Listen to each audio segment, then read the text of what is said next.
Grand one பார்வையாளருக்கு வணக்கம். நான் உங்கள் ஜெயபிரகாஷ் கருணாகரன். இன்றைய சிறப்பு நேர்காணலில் நம்மோடு இணைந்திருப்பவர் அரசியல் விமர்சகர் திரு ராஜகம்பீரன் அவர்கள். வணக்கம்.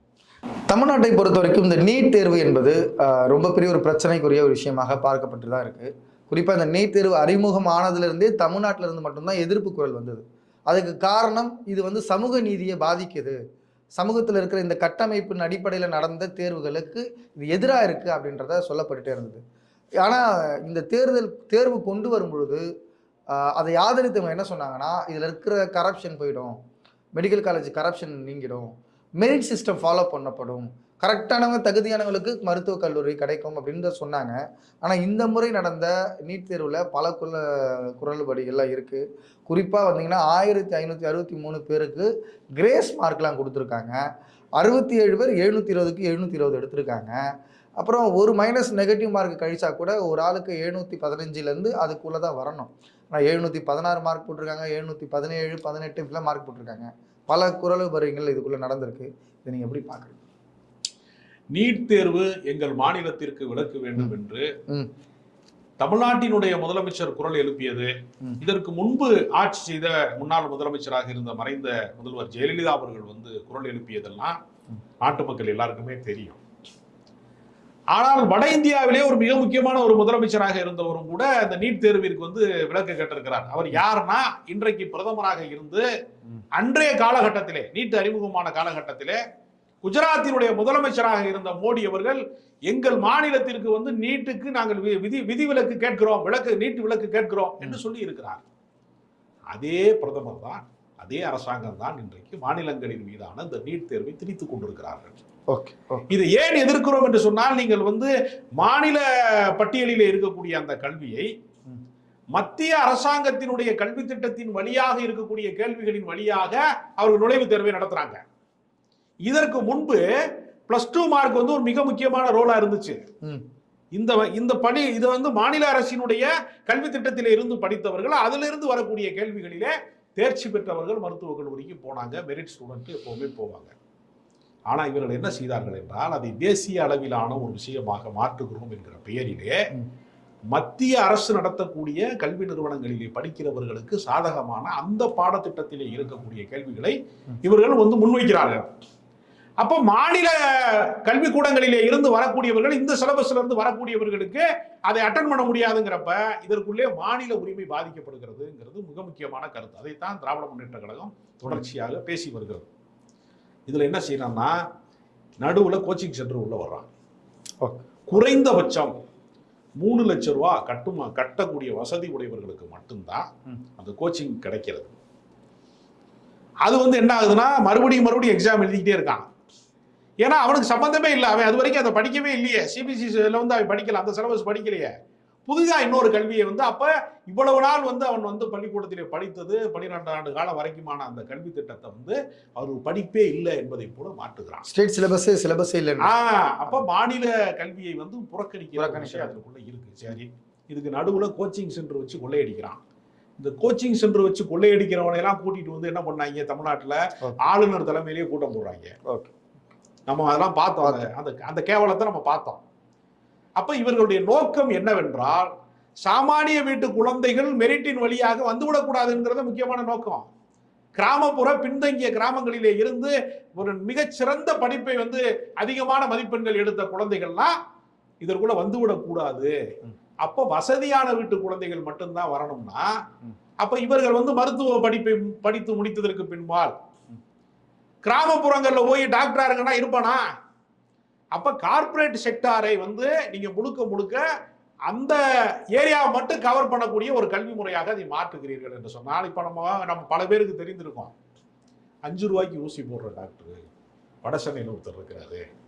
எனக்கு தெரிந்து எங்கள் பகுதியில் சிவராஜன் ஒரு அரசு மருத்துவர், அவர் மெரிட்ல இருந்து படிச்சவர், ரொம்ப ஏழ்மையான சூழல்ல இருந்து படிச்சவர்.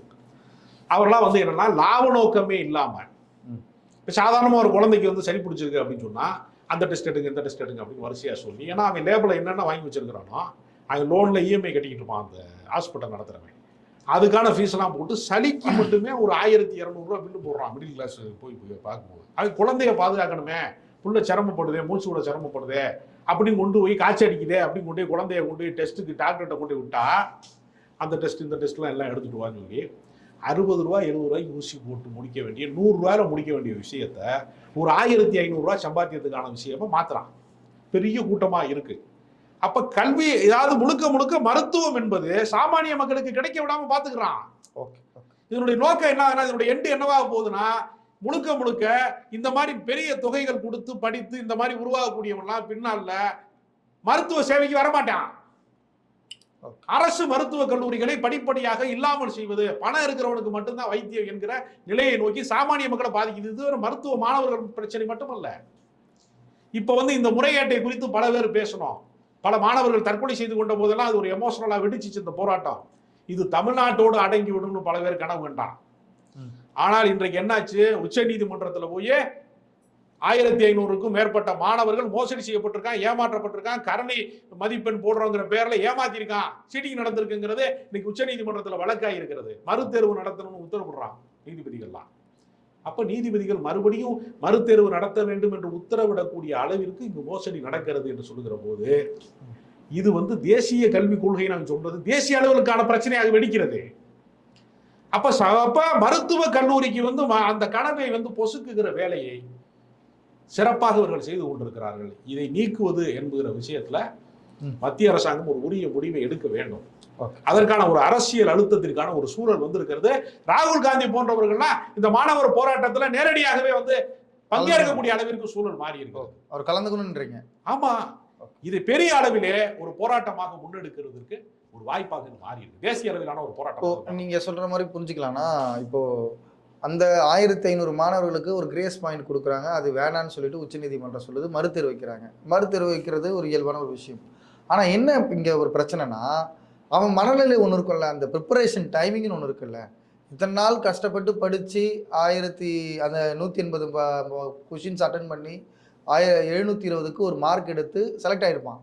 இல்லை இது செலக்ட் ஆகலை, நீ இது தப்பு அப்படின்னு சொல்லிட்டு திரும்பவும் ஒரு தேர்வு வைக்கிறது இருக்குல்ல, அந்த 1500 மாணவர்களுக்கு அது ஒரு மன உளைச்சல் தானே. இப்போ இதை மாதிரியான விஷயங்களை கிரியேட் பண்ணுறது எப்படி? முறைகேடு என்று வந்ததற்கு பின்னால் ஏற்கனவே தவறு செய்தவர்களுக்கான சாதகமான விஷயமாக அதை அப்படியே ஏற்றுக்கொள்வது எப்படி நீதிமன்றத்தில் செய்வாங்க? நீதி பரிபாலனப்படி ஒரு தவறு நடந்து விட்டதுனால் அதை ரத்து செய்யறதான முறையானதா இருக்க முடியும். மறுதேர்வு என்பது மன உளைச்சலை தரும், அது ஒன்றும் சந்தேகமே கிடையாது. 300 நாள் படித்தவன் 3 மணி நேரம் ஒரு எக்ஸாம் எழுதுறான். 3 மணி நேரத்துக்குள்ள அவன் ஞாபகத்துல தேக்கி வச்ச விஷயங்களை எழுதும் போது அவனுக்கு மதிப்பெண் வருகிறது.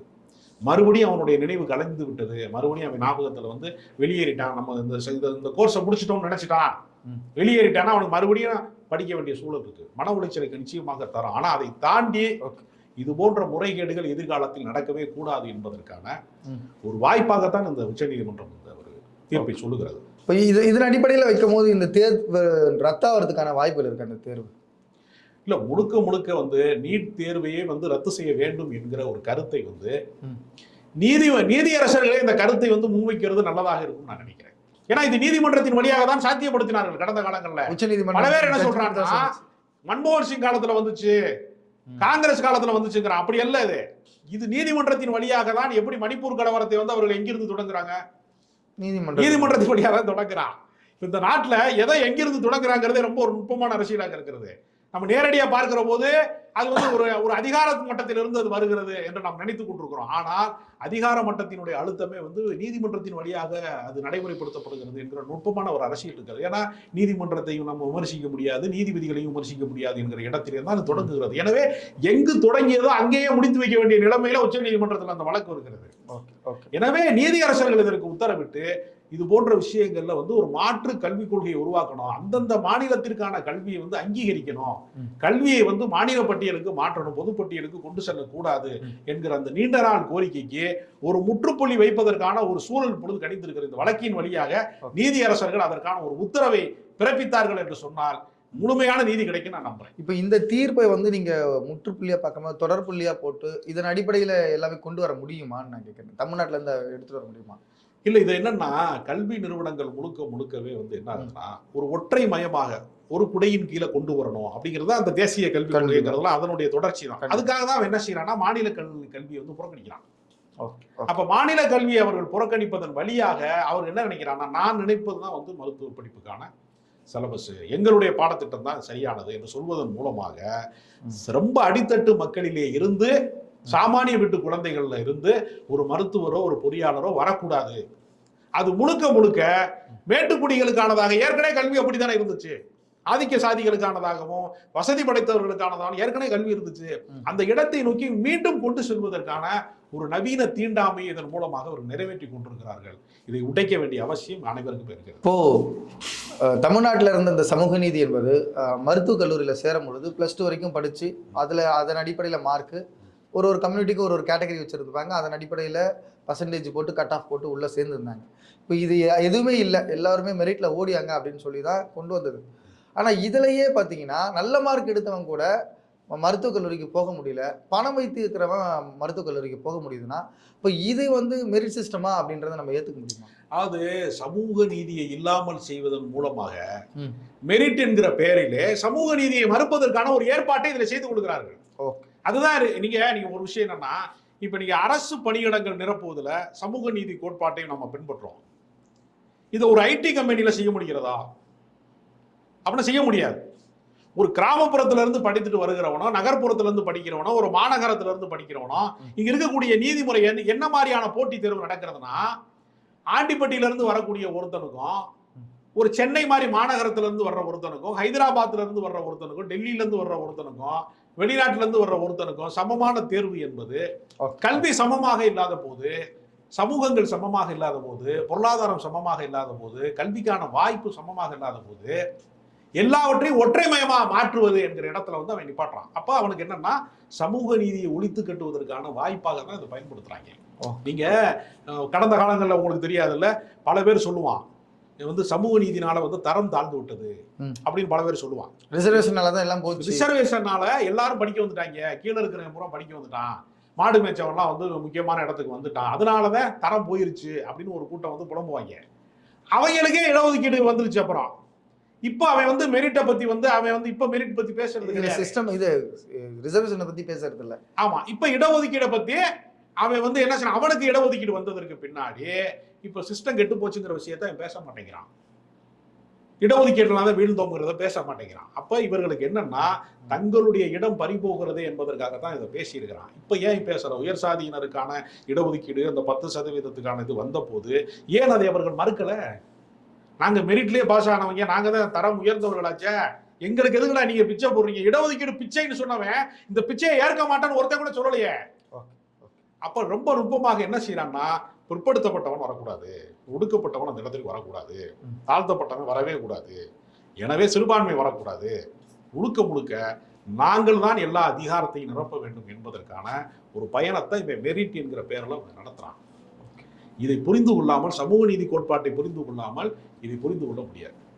அதனாலதான் சமூக நீதி இயக்கங்களோடு தொடர்ச்சியாக பயணம் செய்யக்கூடிய திமுக போன்ற அரசியல் கட்சிகள் இதை தொடர்ந்து வலியுறுத்தி வருகிறது. இப்போ நீதிமன்றம் வழங்குற தீர்ப்பு கூட இந்த சமூக நீதியை பேஸ் பண்ணி கொடுத்தா நல்லா இருந்திருக்குமோ? ஏன்னா வெறும் மார்க் சிஸ்டம் அல்லது அதில் நடந்த குளறுபடி மட்டும் வச்சு இந்த மாதிரியான தீர்ப்புகளை கொடுக்குறாங்க, நீட் தேர்வை ஆதரிக்கிறாங்க. அவங்களும் இந்த சமூகத்தில் இருக்கிற பிரச்சனையை குறித்து ஒரு ஆழ்ந்த பார்வை கொண்டு, ஒரு சமூக நீதி பார்வை கொண்டு கொடுத்துருந்தா நல்லா இருந்திருக்கும்னு நினைக்கிறீங்க? சமூக நீதி பார்வை முழுக்க முழுக்க என்னன்னா, உச்ச நீதிமன்றங்கள் போன்ற இடங்கள்ல எல்லாம் இதை புரிந்து கொள்ள முடியாத இடத்தில் இருக்கக்கூடியவர்கள் சொல்லுகிற தீர்ப்புனாலதான் நம்ம பாதிக்கப்பட்டுக்கிட்டே இருக்கோம். திருப்பி அங்கு நிரப்பப்படக்கூடிய பெரும்பான்மையான சாதி எதுவாக இருக்கிறது? ஐஐடியில யார் பெரும்பகுதி அந்த பணியிடங்களை நிரப்புகிறார்களோ, நாடாளுமன்றத்தினுடைய பணிக்குழுல யாரெல்லாம் உயர் சாதிக்காரர்கள் தான் இருக்கிறார்கள், பிற்படுத்தப்பட்டவனுக்கான இடஒதுக்கீடு அங்கு இல்ல அப்படிங்கிற நடைமுறையில இல்ல. கேட்டா அந்த ஆள் வரலன்னு சொல்லிடுவான், அந்த பணியிடம் நிரப்பப்படவில்லை, அதனால நாங்க அதற்கு மாற்று ஏற்பாடாக நாங்க இவங்களை கொண்டு வந்து நாங்க சேர்த்துட்டோம், பார்வர்டுல இருந்து கொண்டு வந்து நாங்க சேர்த்துட்டோம் அப்படின்னு சொல்லுவாங்க. இது ஒரு வகையான தந்திரமான ஒரு நடவடிக்கை. அதனால நாம் இவ்வளவு காலம் போராடி இருக்கக்கூடிய சமூக நீதிக்காக, ஒடுக்கப்பட்ட மக்களுக்காக, நம்ம அந்த கல்வி உரிமைக்காக போராடியதை பூரா மேல வந்தவுடனே இல்லாமல் செய்வதற்கான ஏற்பாட்டை தான் ஒரு நுட்பமான அரசியலை நிகழ்த்தி கொண்டிருக்கிறார்கள். நிதிஷ்குமார் நீட் தேர்வை எதிர்க்கிறார். இது கூடுதல் தகவல், முக்கியமான விஷயம். ஓகே, அதனால பாஜகவினுடைய குடுமி இன்றைக்கு நிதிஷ்குமார் கைகளிலையும் சந்திரபாபு நாயுடு கையிலையும் இருக்கு. சந்திரபாபு நாயுடு இஸ்லாமியர்களுக்கு இடஒதுக்கீடு கொடுக்கணுங்கிற கோட்பாட்டில் இருக்கிறாரு. அதனால இந்த நீட் தேர்வு பிரச்சனையில நிதிஷ்குமார் இதனுடைய குரலை எழுப்பினால் இந்த பக்கம் ராகுல் காந்தி அதற்கான குரலை எழுப்பினால் இந்த போராட்டம் தேசிய அளவிலே வெடிக்கும் என்று சொன்னால் நிச்சயமாக இதற்கு ஒரு நிரந்தர தீர்வு ஏற்படும். இந்த சமூக புரட்சியின் வழியாகத்தான் நீதிமன்றங்களும் இந்த உத்தரவை பிறப்பிக்கும். எடுத்தெடுப்பிலேயே எதுவுமே சாத்தியம் இல்லை. அதனால இதற்கு அந்த மாற்றத்திற்கான அறிகுறியாகத்தான் சூழல் அரசியல் சூழலும் இழந்து கொண்டிருக்கிறது. நீட் தேர்வுக்கான எதிர்ப்பு குரல் என்டிஏ கூட்டணியிலிருந்தே துவக்கப்படுது அப்படி புரிஞ்சுக்கலாம். அங்கிருந்தே தொடங்குவது தான் சரியானதாக இருக்கும். ஏன்னா நோய் எங்க இருக்கிறதோ அங்கிருந்தா மருந்து கொடுக்கணும். அதனால நோயை உற்பத்தி செய்கிறவர்கள் இடத்திலேயே ஒரு சமூக நீதி கோட்பாடு சார்ந்த ஒருவர் வந்து அந்த அரசியல் கட்சிக்கு வந்து அந்த அரசாங்கத்தை நிலைநிறுத்துகிற இடத்துல இருக்கிறதுனால நிதிஷ்குமார் இந்த குரலை உயர்த்தினால் பெரிய ஒரு மாற்றத்தை ஏற்படுத்தும் நம்புறேன். கட்டாயம். ரொம்ப நன்றி சார். ரொம்ப தெளிவான பார்வை முன்வைத்தீங்க. நேரத்துக்கும் கருத்துக்கும் நன்றி.